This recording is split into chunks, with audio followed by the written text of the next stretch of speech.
Welcome everyone. Thank you so much for joining us.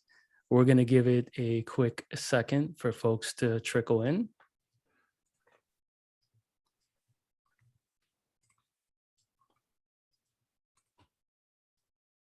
All right. Well, thanks again for everyone taking the time to chat. I know we're competing. I just heard with Benioff's keynote, and we all love Mark Benioff.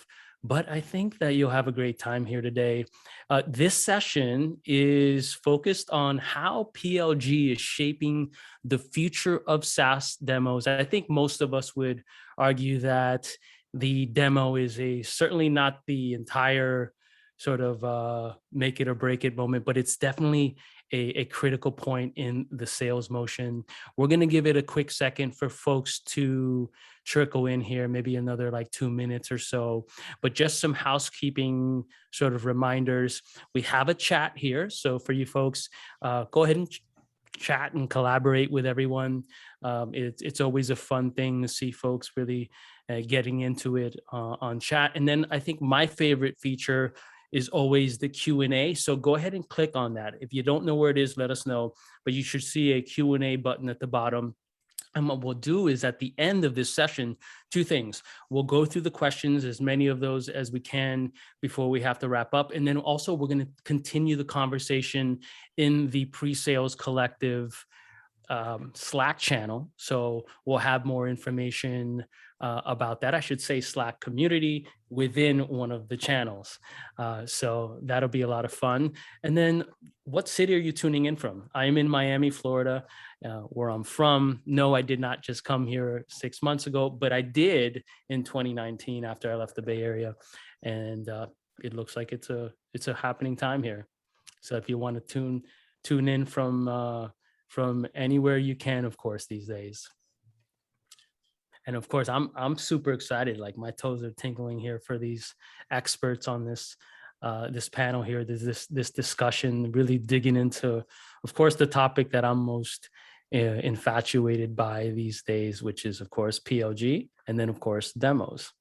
So we'll give it another minute or so just for folks to arrive. And awesome. Well, let's just go ahead and kick it off. I think we got enough people in here. First of all, thank you so much to our panelists. I don't want to steal your thunder. Channing, why don't you kick it off? Just tell us a little bit about your current sort of role here within HubSpot. And just real quick, for folks, I got to give the PreSales Collective a shout out. You can check out some of our previous events or their previous events. We are partners of the PreSales Collective, so sometimes I forget that. I love James and Yuji so much, but you can take a look at some of the older events on the YouTube channel. But Channing, why don't you kick it off and tell us a little bit about your role in HubSpot? Sure, yeah, happy to. So I do essentially two things here at HubSpot. I run our sales ops and strategy team, and then I also run our sales acceleration team. And sales acceleration, as we call it, is really all the functions that sit around the quota carriers. So pre-sales is a big component of that. But another piece to that is also how we think of our demand strategy. That's a mix of inbound demand and some outbound demand too. So kind of running that whole sales support function, if you will, we call it sales acceleration because it ultimately helps us drive what we consider to be nonlinear growth, growing kind of at a faster clip than our expense line grows. So ops and sales acceleration is kind of my privy. Awesome.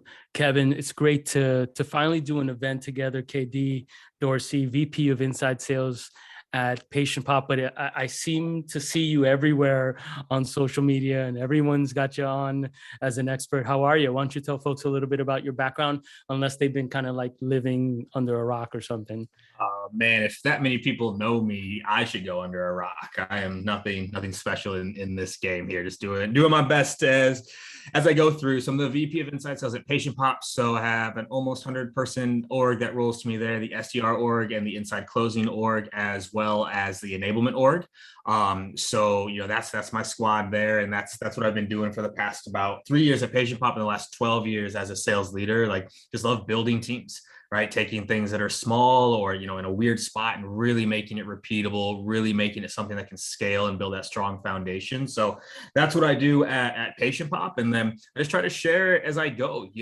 Funny enough, I was on a webinar this morning with John McMahon, and what we were talking about before we went live is just that these resources didn't exist when we were coming up in the game. Right? Like Channing, how many of these type of webinars did you get to watch when you were coming up in the game trying to learn what to do? Right. None. I don't even think webinars existed back then. Right. So it's like, I think that's where some of the passion comes, is to really give back. So like people can avoid some of the mistakes I know I've made over the years and hopefully can learn from it. So excited for this, man. It should be a good topic. Awesome.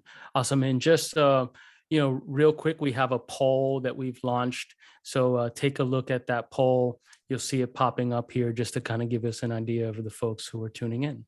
So I wanted to frame this conversation a little bit because, product-led growth has been, certainly it's not a new thing, right? Like all of us have signed up to a SaaS product and swiped the credit card or engage in some sort of like freemium model, et cetera. It's definitely taken off here, I would say, in the last 2 or 3 years. And you've seen companies like Slack and Snowflake and Atlassian and all these other, there's plenty of companies who have adopted this model, but certainly like we know a couple things. Number one, it really depends on the type of product that you're selling that indicates whether you go product-led or not, or a hybrid. Number two, the vertical, there are certainly certain verticals or categories where it's a little more challenging, right? And I was chatting with Kyle Poirier over at OpenView recently, and he said that product-led is really about, at its basic sort of core, the idea of just allowing a prospect to interact with your product before making a decision. So there's been, a ton of growth. I think there's tools and an ecosystem that's really been built out. But Channing, if you think about like HubSpot, and you've been really, I'm going to say even some people would maybe push back on it, but I'd say that you've really defined as an organization, as a brand, the inbound strategy and went product led too, right? And showed a lot of those sort of like self-serve motions versus, or I should say self-serve plus a sales-led motion.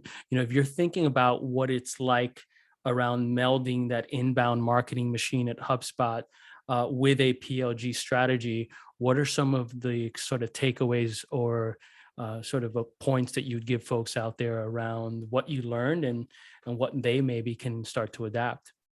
Yeah, I'd say we shifted towards a product-led growth motion roughly 5 years ago, and it was a bit of a gradual shift. And I think we had a lot of learnings as we went through that shift. But the one thing I think we realized pretty quickly is how nicely inbound and product-led growth go together, and they're both conceptually the same thing. Actually, at their core, what they're doing is letting the customer, the buyer, bring themselves through a journey, as opposed to kind of pulling them through a journey. And sometimes you need to help pull a little bit, but product-led growth is essentially giving that buyer the opportunity to go in, learn on their own, develop knowledge of the product, educate themselves, and then make their own purchasing decision. And inbound is kind of the same thing. You're just doing it through content versus software. That's the only really core difference. Of course, there's some nuances inside of that. But that's the first thing I think we realized is they're both at the core doing the same thing. And then how you go about executing is a little bit different though. And I think that's part of the learnings we've gone through over the past several years, is how important the details are in that execution. But again, understanding the core concept, I think was really helpful in us accelerating our product-led growth motion. Awesome. And KD, you provide kind of a different experience, given that you're going sales-led right now. From what I understand, don't have a product-led motion, yet, right? But you're also selling to healthcare professionals, which I think is also kind of a unique nuance, right? You have HIPAA and a couple other sort of variables to think about. Do you find that your prospects want to get their hands on the product like immediately? And like, if so, how are you sort of adjusting to this PLG, expectation that seems to be surfacing? So absolutely is the answer to that, right? Because if you flip that question around, where product-led growth becomes very obvious, who wouldn't prefer to use a product before buying it? right? Like who would, like, who's like, nah, here's my money first. And then like, so this is why I think we're seeing this transition, is like, that's where it's coming to. And if you think about how sales has evolved over the last really 10 to 15 years, sales used to be a lot about the what. You couldn't find out what was out there without a salesperson. We were the harborers of what, right? Well, then the what started to become very obvious, right? You could see it, but then it was the why. We were the why people. Here's why you need XYZ. Well, now the why is out there too. And the last element of all this is the how. And that's where product-led growth comes in. And so funny enough, I've been asking for it for 3 years of like, give me something that they can experience and work with, because regardless of the industry, this is where I do believe things are going. And it's going to be the ones that figure it out earliest are the ones that are going to win in the long run by far. And are there any sort of maybe additions or tactics to your motion that help when you do have prospects come in right now, when you don't have a product-led experience, that you've been able to kind of implement to get around that? I don't want to call it an objection, right? But it's just maybe a request.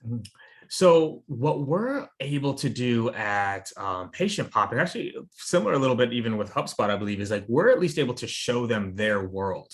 Right. So it's one thing to demo people your product and they're trying to picture it in their world. When we're doing our demos, we're showing them their world. This is where your website is. This is where you're showing up. This is how your reviews look. Right. And the demo is mostly about them. And then it becomes about us at the end.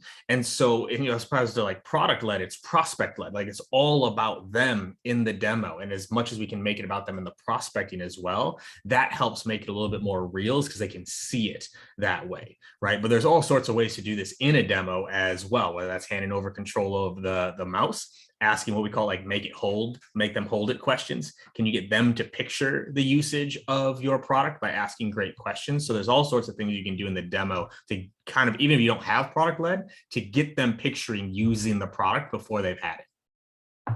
Yeah, Katie, I really like how you talk about that how component, and that's really where we are in sales. Like you said, people are going in very educated into conversations, and we all know that. That's been the evolution over the past several, 10 plus years. But really, how do you use it is the key thing. And demos are one way of showing that. Product-led growth is another. One of the things that we found, and we took some real inspiration from Atlassian on this, but really in a product-led growth motion, you're supporting the user and the free user, that is, the prospect. You're not necessarily trying to convince them to do something. You're just helping them. You're holding their hand in terms of teaching them how to do something. And the motion becomes almost more of a support-oriented motion than a sales-oriented motion, but you're teaching them how to do it. And in doing that, you're accelerating their decision-making process. And that's the key. That's what we kind of used to do that through more direct BDR motion. We still do that in some ways through BDR, but we also at HubSpot lean heavily into this. How do we teach you how to use the product faster so that you can make that decision quicker? And we know that buying journey. We've seen so many prospects go through that buying journey already. So we can accelerate them by telling them, do this, do this, do this. That'll help you to use the product better. And then you can make a decision quicker. And I want to jump on that one because something I know HubSpot did. I want to say back in the day, I would assume y'all still do this because I'm also close with Mark, is you helped your salespeople become how experts. Right? You made them go through a campaign. You made them build out a website. You made them go through that. And that's also what's interesting with SaaS is most SaaS salespeople don't use their product. So they're not how experts. So there's always that gap between, selling to someone and not. And so what product led allows you to do is you can get your people to use your own product. Right. And that enables them to better help the way Channing's talking about. You can better help a prospect when you've actually been in there. You've dabbled around, you've gone through that process, and becoming a how expert is so important in product led. And I think we're going to get to this in some of the questions because you can't just rely on the product though to do it. Right. Salespeople, don't worry. We're still important. Okay. It's okay. We're still important. Right. But we're going to need to change our skill sets to keep up. Yep. Exactly. Well said. Yeah, and to Kevin's point, yeah, salespeople no need to freak out, right? Imagine a world where prospects are showing up and they're not asking what do you do to that extent, right? They're a lot more self-educated. So that's always a great sort of thing to keep in mind. Channing, HubSpot had a ton of success with PLG, but the big question is, should every company experiment with a product-led motion? Yeah, and I think my answer to this is it depends, and I know everyone hates that answer, but it really is kind of true. So product-led is a great path forward, but you've got to make sure you understand how to use product-led. And when I look at, for example, I was just looking at some stats the other day, we get about 50% of our product-led customers are going through our SMB motion, and then the other 50% are actually coming through our mid-market and corporate motion and or segment, I mean. So you end up with a fair amount of mid to larger size customers actually leading with product-led. And often enterprise-oriented businesses might say, product-led isn't for me. That's more for the SMB space or the retail space, maybe.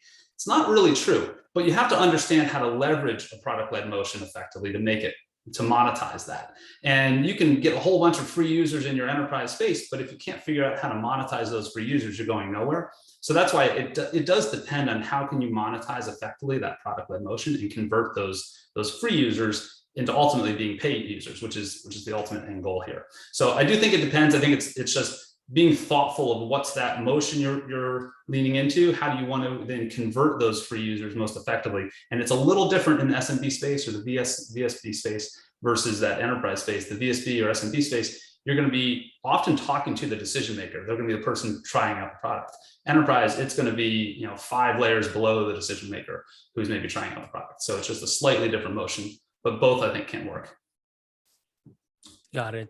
Yeah, and if you think about customer expectations now, and the folks are really saying it are at an all-time high, does your mindset on early stage pipeline change? With sort of with this idea that folks want to start to really touch and feel and hold the product? Not sure I understand the question there.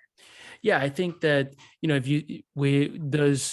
I guess the one way to think about it is, if you're like traditionally starting to develop like an outbound pipeline generation motion, right?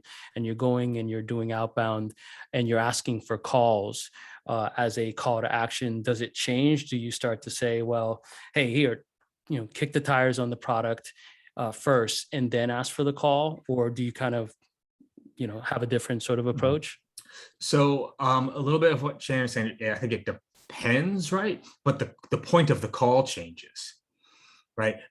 I believe as you go product-led, especially from an outbound, the point of the call is actually to get them set up, right? It's not to get a discovery. It's not to dive in. It's not where we're getting, right? Because discovery calls only benefit us. They don't benefit the prospect. And as much as we want to say, well, no, that'll allow us to give a better demo. Like that was 20, 30 minutes where the prospect doesn't get anything. Whereas if that first call, whether this is with an SDR or however that role changes or an AE, it's setting them up to start using the product. Right. So I think there's a lot of things that product-led opens up for sure in the outbound process, because also too, even little things like, can you do this? Can you do this thing that I'm talking about with our product? If you're not able to do that, would you like to try? Because that's also what helps to segment people out, because if someone has solved the problem that your product solves, that's where you don't need to chase anymore. But if they haven't solved that problem, they can experience the change of it. I think that's a huge thing. So having a product-led motion is massive for going outbound, because you're able, like the classic, right? Say provide value, right? All my salespeople and sales here, right? Like, lead with value. Well, if they can't use it, it's not valuable, right? Straight up. Like if I gave you $1 million right now and you couldn't use it, what's its value? Yeah, absolutely. Right.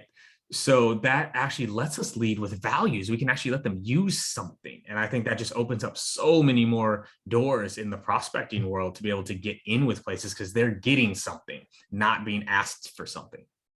And I know you have this, the patient pop comparison tool, which kind of gives them an idea. Maybe you can unpack that a bit. Right. So, similar to what we were saying before, we have product-led growth, but then like prospect-led growth, like the more information you can give the prospect about themselves, the better, right? So we have a comparison tool which shows them how they show up, how their website looks, how their keywords go, right? Inside sales used to do this, right? Prospect-led, right? Speed to lead reports, right? They would tell you how quickly you respond back to things. Like, but now you're learning about yourself. It's one thing if you say I'm a VP of sales, you hit me up and go, if you respond to a lead within 5 minutes, your conversion rate is 5 times higher than not. Cool. Versus, hey, would you like an audit on your inbound lead process? I'll tell you how quickly your team is getting in touch with prospects and what that could be meaning to you in terms of revenue. Now I'm learning about myself, right? And so I think that's where things also need to shift a little bit more. Is right now we try to educate prospects on us, on our product. If you can find ways to educate them about themselves. So comparison tools, not ROI calculators, like calculators that let them do like their own work, efficiency metrics, spreadsheet optimization, like things that let them optimize their own processes. That's what then spurs interest of like, oh, wow, there might be something here to talk about. Yeah, I could think of all the awesome free tools that HubSpot, the website grader, and all those other ones provided over the years. Speaking of like the actual, sort of demo, I'm curious, what is your, like, to the extent that you can share, what is your sales demo kind of like look like at Patient Pop, particularly for like the inside sales reps, because we've seen everything from like, micro demos, let's say, I would say, 3 to 5 clicks to an aha, and then the AE or the SE, I should say, does like a little more robust sort of demo. Do you have those sort of distinctions between the types of demos that you're giving? So no, our AEs run the full demo. We don't have really or require sales engineers for our process because the tool isn't that different right, in terms of how it's set up, where there's other products, for example, at ServiceTitan that had heavy sales engineer involvement because how the tool, right, there's that magic word, right, how it was going to be used and how it was going to be set up varied per account. So it made a lot of sense to have someone with that level of granularity, like to be able to dive in. So our AEs run the whole process from discovery, that then we're finding out their pain points, their problems, their goals, running the live demo and there's a lot of pre-work that goes into ours to show where they're at, what's going on. Then we get into pricing recommendation. If generally we do another demo from there as kind of a reminder, and then we go for the close from there. Gotcha. Awesome. Just a quick reminder to folks, I know there's a ton of great questions coming in, and just a reminder, go ahead and click on the Q&A button here at the bottom so we can make sure we don't lose those questions, because we love those. Channing, if you think about the sort of value that's placed before the paywall, right?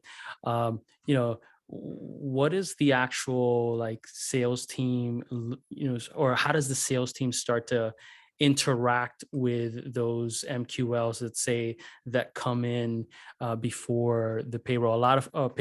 A lot of folks will call this kind of like the product-led sales motion that's taking these leads from these product-led channels. So the first thing I'll say is that I love the idea of give value before you extract value. And to Katie's point on the discovery call, you're kind of extracting value at first. So the more you can lead with value up front, the better the relationship will be, and the more productive actually I think the conversations will be. So that kind of comes back to Katie's comments, but also I think aligns nicely with this product-led motion. You're giving value, you're giving product, you're letting them use it, they can gain some value. And then we can help them to learn how to gain more value, and also help them to better understand where their pain lies, which is ultimately our discovery process. Product-led growth is a slightly different approach to discovery. And the way we've taken this is, and actually I'll backstep. When we first launched our product-led motion, we weren't really sure what the right steps were. So our first motion was actually call all the free signups. Someone would sign up for free, great, we'll give them a call and let's see if we can sign them up to pay.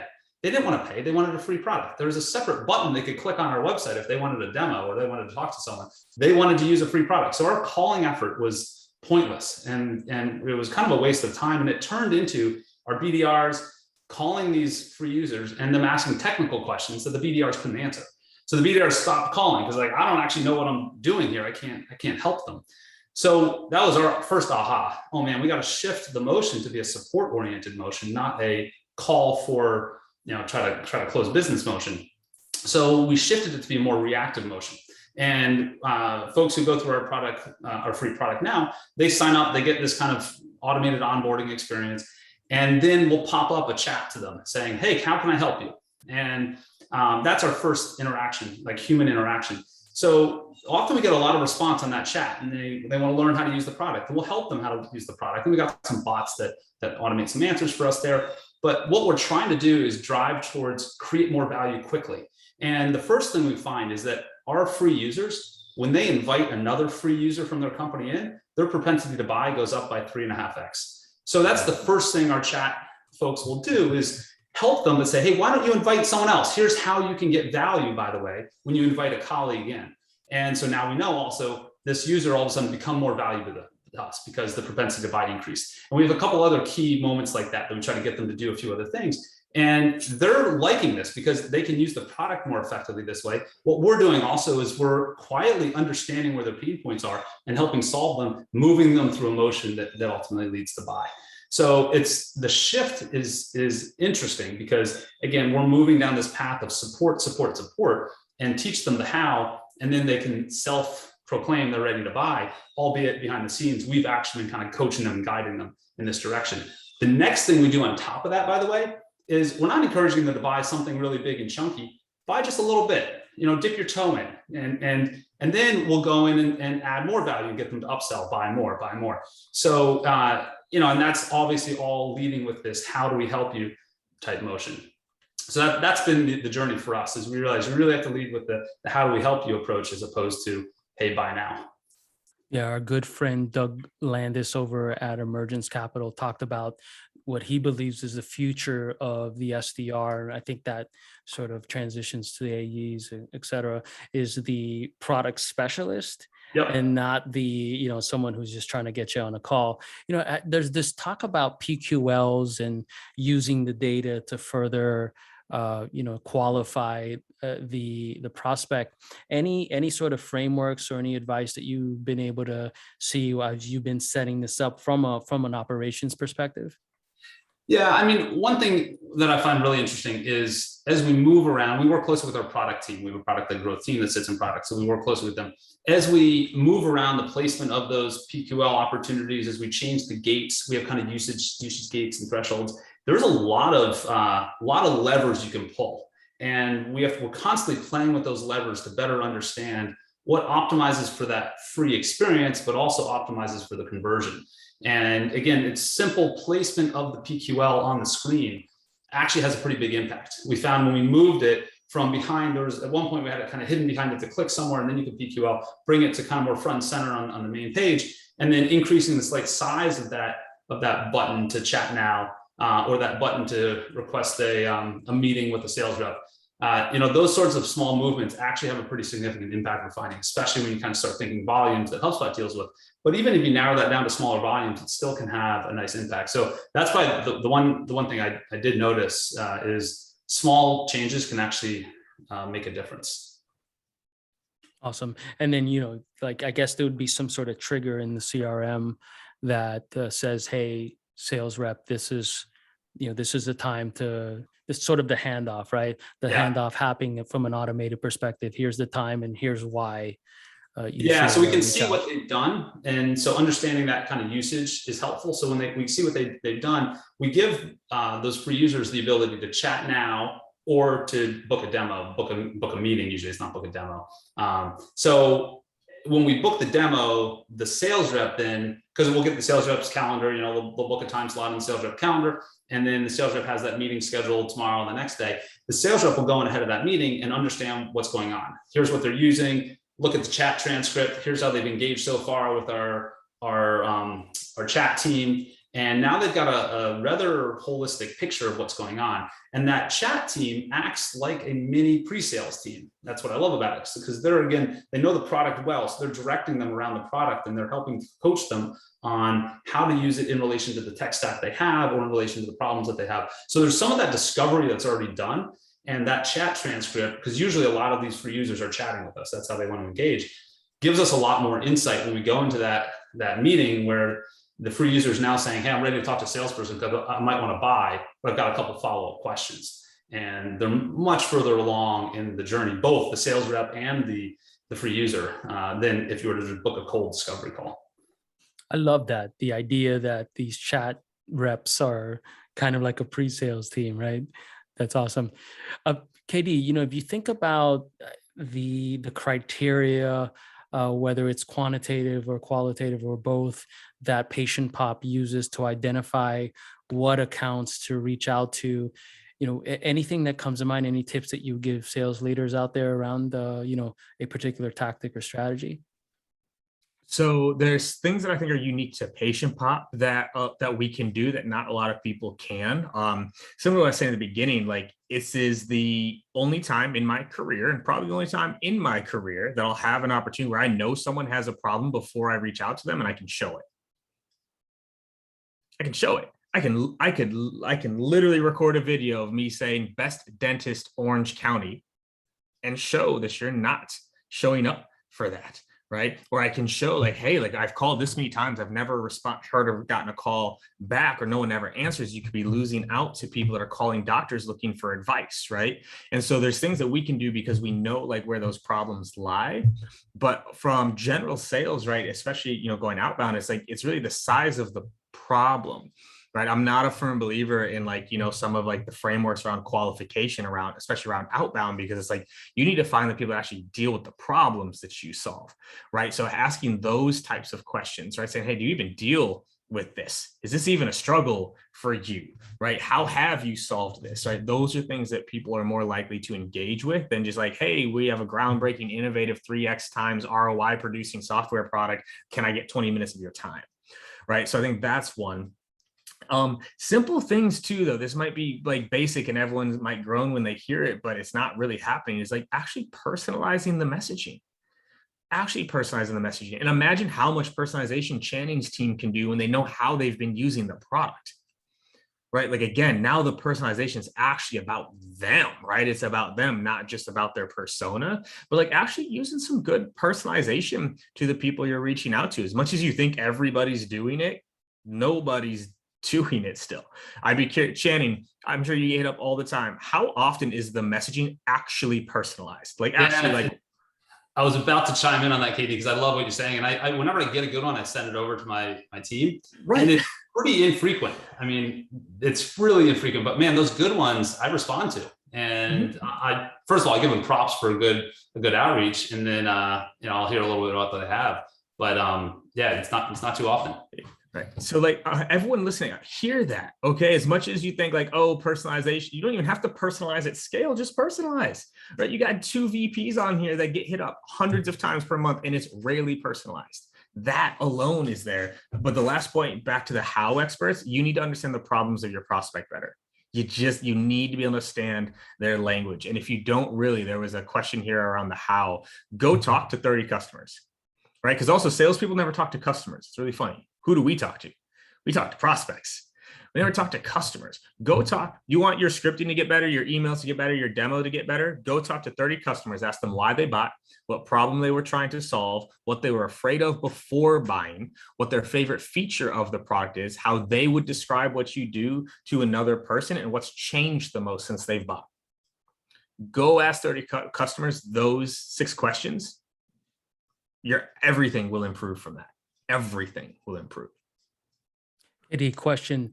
If I'm a rep or a manager watching this and I'm trying to kind of like think to myself, okay, well, how do I actually go and talk to 30 customers? Any tips that you would give? Because, I might be like a rep who's sort of not networked or whatnot, Right, for sure. So this is what's so funny to me about the SaaS industry is how much we've over specialized.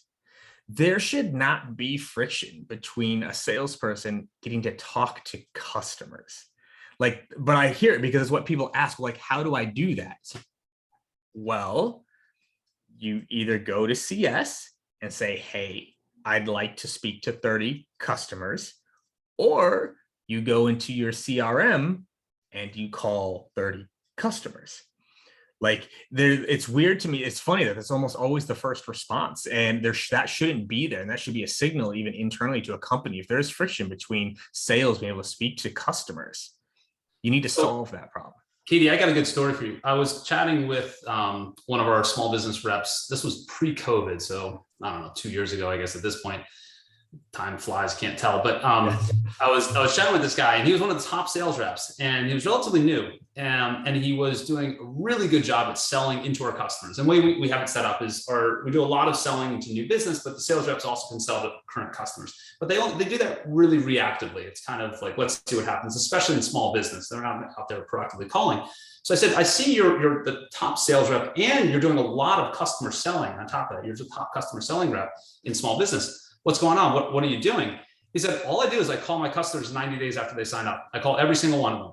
And every single one of them says, oh, thanks for the phone call. Here's some of the things that's going on. And by the way, here's another problem that I have. And all of a sudden I sell them something new. And he's like, I just have a habitual structure to calling everyone 90 days in. I love that. And just Katie, sorry to hammer you on this one real quick, but folks are asking for your 6 questions again, if you don't mind repeating it so they can write down. And they were also asking, what exercises would you recommend for keeping up with those how skills? I think that's in the same vein as the 6 questions. So I dropped them in the chat, but it's okay. Why they bought. This is going to help you build your value prop. What problems they were hoping to solve. That's the type of stuff that goes into your outreach and the discovery questions to learn those things. What were they afraid of before buying? These are the unspoken objections. Salespeople, they don't always tell us the objections, right? The unspoken ones are the ones you have to deal with. And a customer will tell you, honestly, I was really afraid that the server time was going to be slow. They may not tell you that in the sales process, but afterwards, right? So what were you afraid of before buying, right? What's their favorite part? This is what you get to lead with now with product-led growth. This is the thing that people seem to really like. How would they describe what you do? That's now making your language, right? So also to Patient Pop, I had to change this. I showed up at Patient Pop. You know what we were saying to people? We are an all-in-one practice growth platform. How many doctors do you think have ever said the words all-in-one practice growth platform in the same sentence? Right? So you get how they would describe it. And then what's changed the most? There's your case studies and testimonials, right? So those are your questions that build out your messaging. On the how side of things, if you can't do what, HubSpot and Channing did, where you actually get to use the product, if you use the product, you better be an expert. Like you better be an expert at it, right? But back to the customers, set up observation times of how they use the product. Right? Maybe it is a super technical product that you don't and can't use. Then watch them use it and have them explain to you why they're doing what they're doing and what it's solving for them. Shoot, at Service Titan, turned out my cousin owns a plumbing shop. Guess who became a customer of Service Titan? Mark became a customer. Guess whose shop I went to over 7 times to watch him work, his people work, his office managers work on how to use the product. So again, involve your customers, y'all, and you'll be shocked at how many of them are willing to let you do that. Hey, could you show me how you use the product? Yeah, right. They're going to be willing to do that. So get involved with your customers. You can learn so much from them, so much. Awesome. Thank you for that. Channing, there's a question around the impact of product-led growth on marketing. In the Adela, I hope I'm pronouncing that right.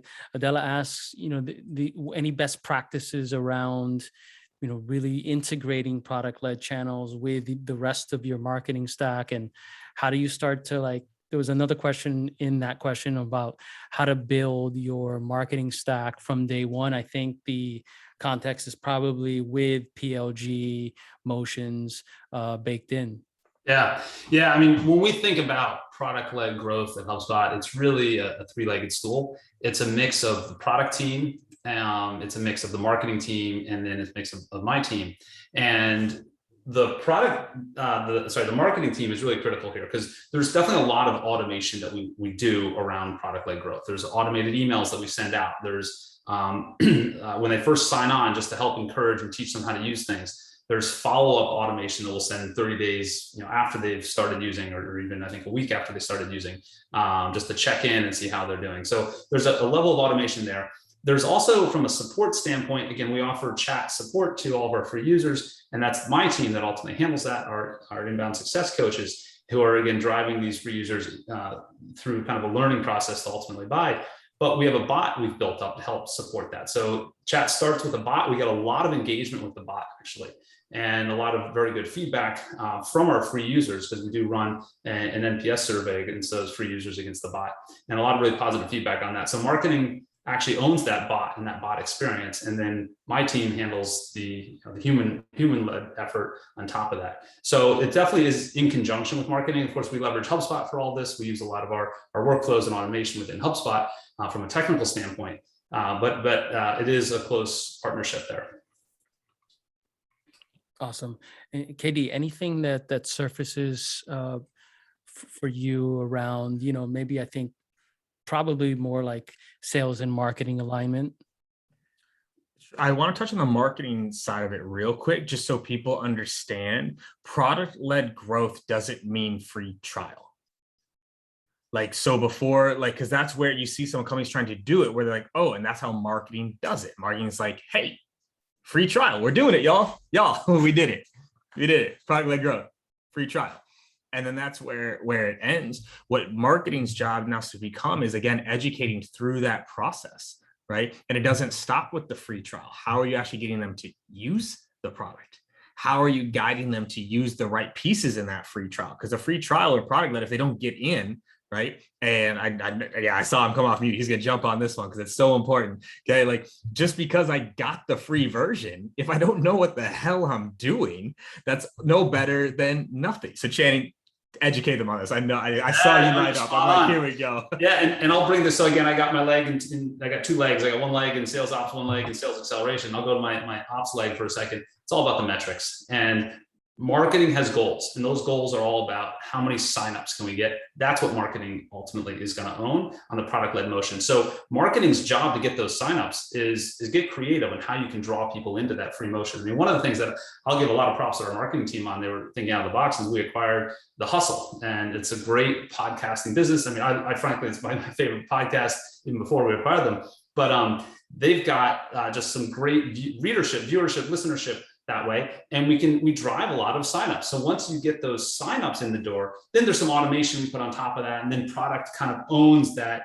next piece to it. Product owns the point of conversion from sign up into getting them to chat with us. And then once the chat starts happening, that's where we kind of own the chat to pay conversion. So it's again, this three-legged stool, but there's a journey of going through. Marketing owns the front end, marketing owns some of the automation that sits thereafter as well. But it does come back to volume from a sign up standpoint. That's really important. Understanding the conversion rates from that point of sign up to pay.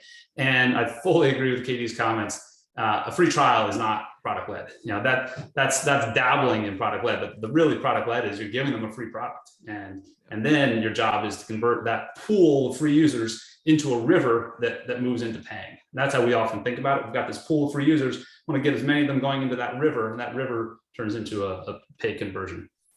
Product led should allow everyone to rally around the product and know which part they own, right? And how to guide the prospect through the product, AKA to value.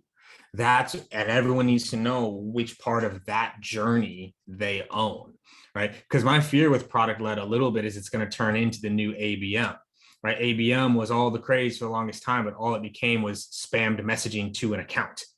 No one people say, oh, we're doing ABM, we're doing account-based, marketing. And then it's like, no, we didn't change our messaging for them. So each step of the way, we need to know who owns what. Marketing gets them in, cool. Sales needs to guide them. That's what I love what Channing keeps talking about, is they're chatting to help them use it first. Then it pivots to, well, hey, we could do more for you. Hey, you could do, based on what I'm seeing, you could maybe get more out of the product by paying. That's also the issues I think people run into product-led growth, is you give it away for free. And then the process is like, wait, why would I pay? What's the actual value add I'm going to get from this? Whereas if your sales is educating through that process, I think that's the key to it. And that's where marketing and sales comes together, is, okay, if marketing got them into the product, sales needs to guide them through the product to value, right? And then product needs to make it easier for sales to do that. And then that sets up the paid version where they're getting more value from it. Because if they're not getting more value from it, that's a problem. Now, if it's just a trial that ends, well, then obviously they get a lot of value, only if, to Channing's point, they were getting value in the trial. If they didn't get value in the trial, guess what they're not going to do when the trial ends? not going to sign up because there's no change there after that payment. So that's how I think marketing and sales comes together. And I love that Shannon brought in, and also the fact product gets involved here too. KD, quick question that surfaces for me, just because there's so much overlap, it seems like these days, particularly with the automation tools, outreach, sales off, et cetera, how do you know what should be a sales email versus a marketing email in that part of the funnel where you're trying to like add value and personalize? And then, particularly with PLG, trying to get that user to a value point so then they can convert. So I'm probably, oh man, I'm going to be careful here. Screw it, whatever, I don't care. So marketing should not be reaching out to prospects. Marketing reaches out to potential prospects. That's my point of view, right? Marketing is one-to-many, sales is one-to-one. Now, salespeople, hear what I just said there though. Sales is one-to-one. If you are blasting the same messaging to many, you are a glorified Marketo knockoff, and that's not what you're there for. All right. So one-to-many is marketing. It's warming them up. It's educating and saying, hey, like you should consider these things. But once you're trying to guide a specific person through the product, that should be sales all the way through. One thing, Katie, I love your take on this actually. One thing that, and I agree with that fully. And that's how we ultimately kind of coach our team as well. One of the things that's been interesting for us is to think about how much automation should come from, again, you can have it come from the rep, but marketing sets that up. How much automation do you have come from the rep versus how much do you let the rep do independently? And for example, let's go outside of PLG for a second, just someone who downloads a white paper, should that be an automated email saying, hey, thanks for downloading the white paper. Here's my contact information if you want to reach out to me. There's no customization in that, but at least you're getting a quick touch in right away. Curious actually to get your take on that. So that depends on volume to me. Right. So what I'm looking at is how many are they getting and where do we have the time and capacity to do so? Right. So if it's a white paper, do I expect my reps to personalize every single white paper lead? No, not all of them. But the moment it drops below a certain threshold in terms of volume, then yes, right? Because we've got all these tools for lead scoring and such, right? And this is an A and it gets the same templated thing as everything else. So there's places where automation is important, but even with my white papers, like there are a lot of my email templates that are automated are Mad Lib style. There's still places where they have to insert something.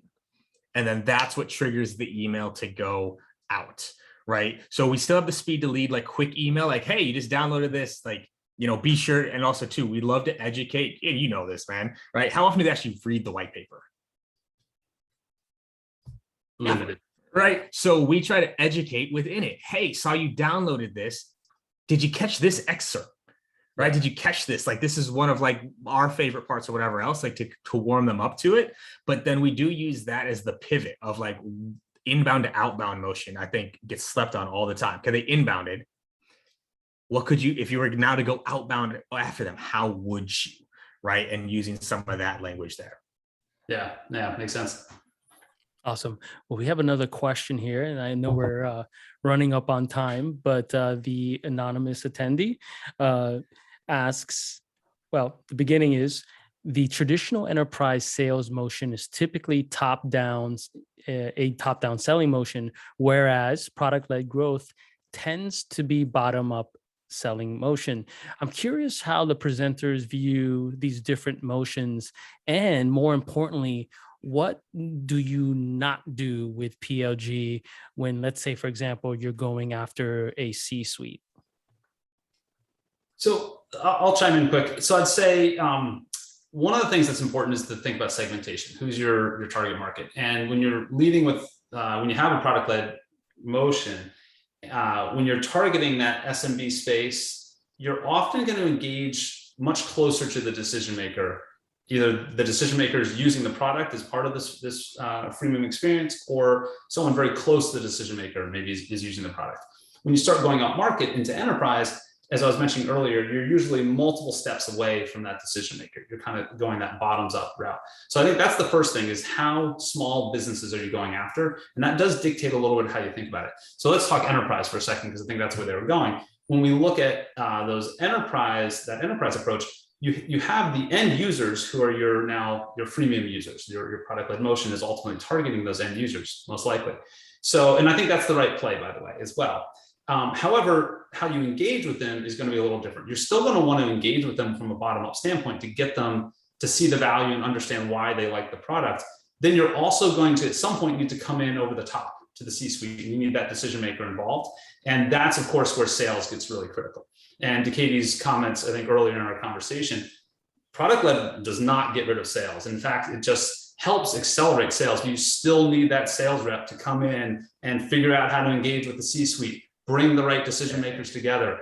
And that's critical. The bottom up is going to help you. It's going to help accelerate that selling motion, but that you still do need that top-down motion. He just nailed it there right at the end. What this allows you as a seller to do when you're going to the C-suite is educate them about their own business, right? The salesperson is the connector of the dots, right? So right now, if you're going after the C-suite, you have no value to offer them straight out the gate, especially if they're not using it. But if you could imagine building them a report, hey, you've got 32 individuals using our product.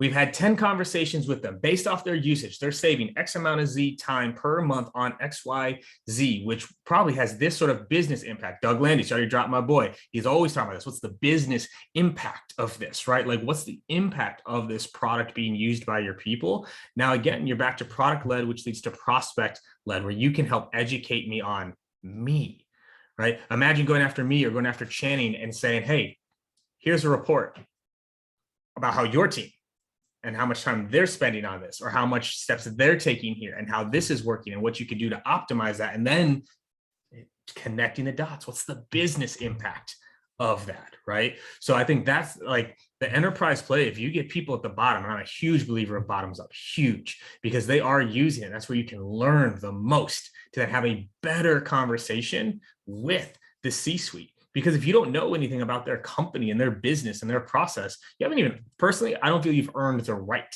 to talk to them yet. Versus if you've learned from how their team is leveraging your product, that makes that conversation so much stronger. Awesome.